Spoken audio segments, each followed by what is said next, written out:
तूने जादू का अपमान किया है, अब तुझे इसका फल भुगतना पड़ेगा। तूने एक नगर में धनवान सेठ रघुनंदन और उनकी पत्नी सुमति रहते थे।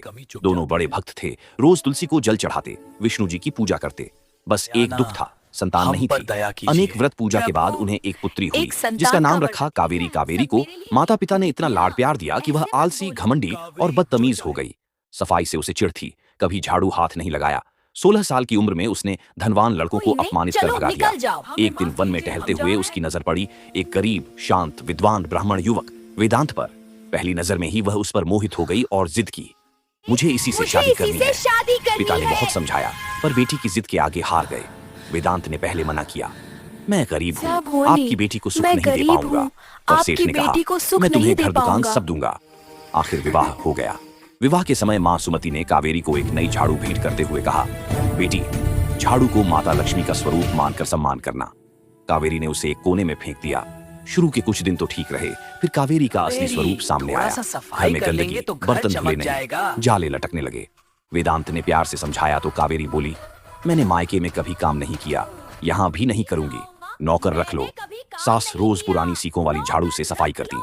एक दिन कावेरी ने नई झाड़ू थमाते हुए कहा, ये फटा पुराना झाड़ू फेंको, मेरे सामने मत लाओ।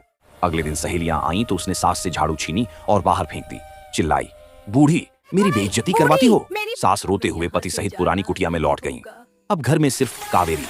मेहमान आते, वह ढेर सारा खाना बनाती, पर जब खुद खाने बैठती, थाली खाली। कई दिन भूखी सोई। झाड़ू को कभी अलमारी के नीचे ठूंसती, कभी उल्टा खड़ा करती, कभी शाम को लगाकर कचरा बाहर फेंकती। सारे अशुभ कार्य कर डाली। धीरे धीरे सारा धन खत्म। वेदांत भी तंग आकर माता पिता के पास चले गए। कावेरी अकेली कंगाल हो गई। हर रोज एक साधु घर के सामने आते, हाथ जोड़कर प्रणाम करते और चले जाते। एक दिन कावेरी गुस्से में बाहर आई, महात्मन, मेरे खाली घर को क्यों प्रणाम करते हो? साधु मुस्कुराए, बेटी, मैं तुम्हारे घर में विराजमान देवी अलक्ष्मी टाउन्स को प्रणाम करता हूँ। तुम्हारा आलस्य, घमंड, गंदगी और झाड़ू का अपमान, यही अलक्ष्मी का रूप है। कावेरी के पैरों तले जमीन खिसक गई। वह रोते हुए साधु की चरण पकड़ ली। मुझे बचाओ, झाड़ू माता लक्ष्मी का स्वरूप है, सिर्फ सीकों वाली, प्राकृतिक घास की। झाड़ू रखो, प्लास्टिक और फूल झाड़ू त्यागो। शनिवार, मंगलवार, रविवार को खरीदो, मंगलवार या दक्षिण पश्चिम कोने में छिपाकर सम्मान से रखो। सूर्योदय से पहले झाड़ू लगाओ, सूर्यास्त के बाद कभी नहीं। रात में कचरा बाहर मत फेंको। झाड़ू को पैर से मत छुओ, खड़ा मत करो, उल्टा मत रखो। टूटी झाड़ू शनिवार को ही नदी में विसर्जित करो। साथ ही कहा, तुमने सास को अपमानित किया, इसलिए अन्नपूर्णा भी रुष्ट है। रोज भोजन बनाते समय आटे पर दाहिने हाथ से अन्नपूर्णा जी की आकृति बनाओ और मंत्र बोलो, एयुएम अन्नपूर्णे सदापूर्णे शंकर प्राण वल्लभे, ज्ञान वैराग्य सिद्ध्यर्थम भिक्षाओं देहि च पार्वती। कावेरी ने सब माना। सास, ससुर और पति के चरण पकड़कर माफी मांगी। सबने माफ कर दिया।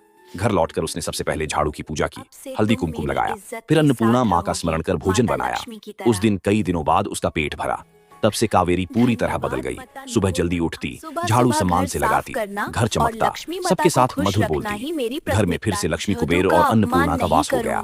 झाड़ू का अपमान मत करो, उसे माता लक्ष्मी समझकर सम्मान दो। घर में स्वच्छता, विनम्रता और मेहनत रखो, लक्ष्मी स्वयं पधारती है। अगर आपको कहानी अच्छी लगी तो सब्सक्राइब जरूर करें और एक कमेंट करें प्लीज। धन्यवाद। जय मां लक्ष्मी।